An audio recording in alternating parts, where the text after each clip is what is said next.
Hey, JP checking in, respect my region. Coming to you guys live from the 2025 showroom floor, MJBIZCON. Today's episode brought to you guys by Canada Brand Solutions and Midzotics in the fucking building. We got Matt here. Matt, you created the brand. You've been pushing the brand, visionary with it, pushing the Midz movement. You got the Geo, the suicide doors. You got a couple other cars that you've all branded out, custom out. You've done the parking lot pimping takeovers for years at the Hall of Flowers. And I've seen you all over the country. Bro, it's a pleasure to finally have you on the interview. I appreciate you joining today. Of course, Thank you. Bro. I saw it go up that you were doing this, and I just had to connect. So thanks for having me. But yeah, rappers, rides, and redneck vibes, cats and cars, affordable fire for the cost-conscious custy. Yeah. We made Midz cool. Midz wasn't cool. Now it is fucking cool. Yeah. We're taking shit to the Midwest, and we're taking Midzotics across America and worldwide. And so all manufacturers out there, producers, we are looking to partner with you. You want to be their brand. Yeah. The Midzotics brand is a great brand. It speaks for what it is. Yep. It's established. It's got fans. It's got followers. It's got a story. Yep. It's got purpose. Yeah. What is your favorite thing about pushing this Midz movement, Midwest and beyond? It's for everybody. Midzotics is for everybody. Let's face it, almost everybody, we're all mids, right? You know what I mean? A lot of average humans out there. 7s, 8s, and 9s, we don't fuck with dimes. Mids only, right? You know what I mean? We fuck with the 6, 7. No, that's 2 mids. No. 7s, 8s, and 9s. That's Midzotics right there in all things, right? So I'm a middle class guy. You know, I'm a thousandaire. This is a brand for everybody. Yeah. You know, I'm not buying $60 8s of weed in the dispensary, and neither should you, when there's plenty of fire mid-price products everywhere. You know, there is plenty of fire product everywhere, and I like that. You know, a lot of these brands do say they're for everybody, and they're not actually able to authentically mean it, because I feel like their product price point or their branding doesn't speak to their audience. Now, one could argue that the flashiness doesn't really speak to everybody, but price point ultimately is what people buy weed for in today's adult use rec. Yeah. They say the brand, they say the strain, whatever it is. They hear the price in some of these stores, and they immediately switch to the same strain, but a cheaper price, $10, $20, $30 cheaper. Here is the custy mindset, okay? I'm gonna give you all some free game if you don't know how this shit works. Let them know, okay? let them know. Custies are walking into dispensaries with this in mind. I have $20 to spend, price first. 20 bucks. I'm looking for this percentage because I'm a dumbass and I don't know otherwise. So price, percentage, and then maybe a brand that I know of. That is the custy mindset, okay? Maybe. Now, the custy mindset of price, percentage, and brand inverts over time when they become safe with a brand, accustomed to a brand, trust a brand. They trust they won't waste their money. Right. So then they go and asking for the brand first, less concerned about the price or the percentage because they've had a good experience on it. Marketing always wins. Marketing is king. Marketing can have more success for you than actually having a good product. And a lot of people don't want to hear that in the game, but that's the nature of the game right now. Marketing is number one, always and forever. And quality, sadly, break my heart, secondary to that, because you can have a great product, no marketing, no one knows about it. If you have a great product, you should have great marketing, so everybody does know about it. Or you can have great marketing and a terrible product, and everyone will know about it. Yeah. Either way you argue it, marketing is king. Now, even with the, quality is so subjective conversation. It is. Product quality meets price point, because we're talking about a plant, and there's agriculture things, there's the fees, there's the distro, production, the stuff that goes into making this product, right? Testing lab, all that crazy shit, right? Yep. So you have to find this balance of that. I've smoked Midzotics flower before, and I have bought $25 8s that are bad, and I have smoked $25 8s that are good, and I've smoked a $50 8 that was bad, and a $50 8 that was good. I've done it all. What are you describe the flower that you are looking to put into those bags? Whether it's a partner across the country or the products you've made already, what goes into what is the best Midz and Midzotics looks like? I mean, we have some boxes that we check as a brand, right? So our menu is generally split 2 ways. Half is legacy old school strains. Love that. Jack, Blue Dream, OG, shit that the old generation knows, appreciates, brand names of strains, right? Legacy shit.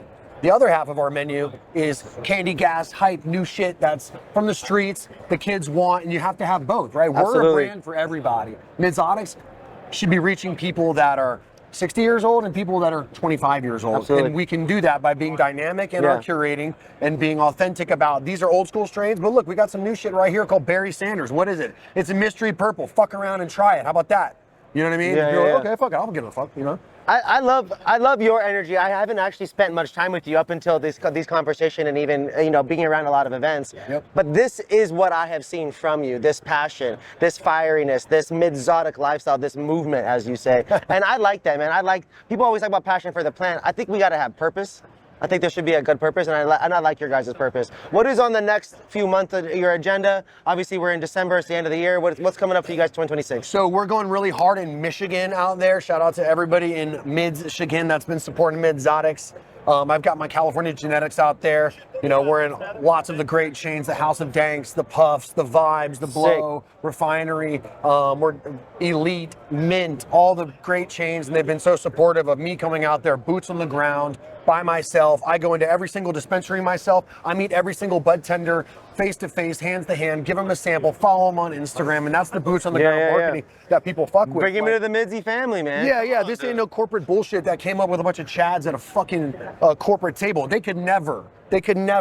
You know what I'm saying? Yeah. And that's why they're not successful going into these markets. I feel like I also remember you before this actually was purchased and made. Yeah. There was like the brand came, and then I feel like there's obviously been evolution and growing and more to it. Before all of this, there was Weed Country on Discovery Channel. That's the original thing that I think a lot of the older generation out there know me from, is from making the first marijuana reality documentary on Discovery Channel in 2013. Really? I didn't know that about you, man. That's so dope. Art. Good seeing you, brother.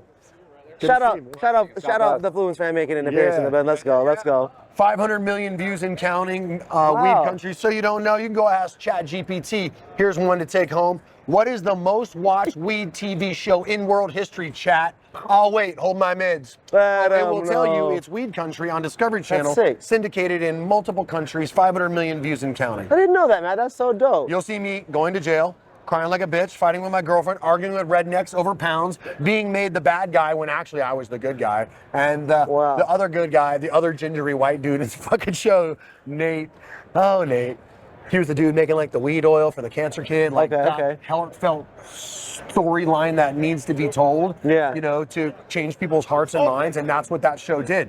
It was an ensemble cast of cops, dealers, robbers, growers, jackers, fucking the police, law enforcement, and I had just gotten out of jail. I have to go watch this. I pitched the show to Discovery Channel before going to jail, and they said, no, it's too crazy. Then I went to jail, and then they were very interested, and that was the catalyst for getting the show picked up. Wow. So then we proceeded to make 6 one-hour episodes about me trying to rebuild my empire after getting raided by the feds in Vallejo, and going up to Humboldt to find new weed sources and new weed plugs, and that's what the show was about.